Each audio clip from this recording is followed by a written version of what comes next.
My cousin mocked my old car for years, then asked to borrow it. My first car wasn't impressive. It was a 15-year-old sedan with faded paint, manual windows, and a radio that only worked when it felt like it. My cousin Ryan loved making fun of it.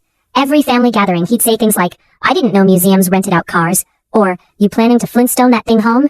Everyone laughed. I laughed too, mostly because I didn't care. The car was paid off, insurance was cheap, and it never left me stranded. Ryan, on the other hand, always had the newest SUV, brand new every few years, expensive wheels, luxury interior. He constantly reminded everyone how successful he was. Then one afternoon he called me out of nowhere. His SUV had broken down on the way to an important business meeting. He needed a car immediately.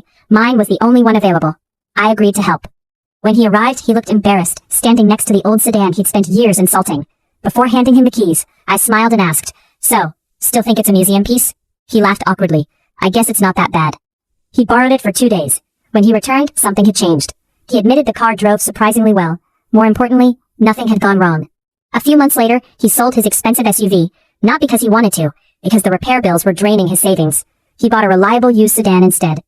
At the next family barbecue, someone joked about his downgrade. Ryan surprised everyone. He shrugged and said, "I finally realized I'd rather have a car that's paid for than one that's trying to bankrupt me." Then he looked at me and added, "You figured that out years before I did."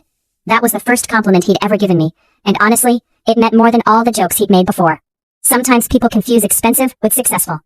Real success is owning your choices instead of letting your choices own you.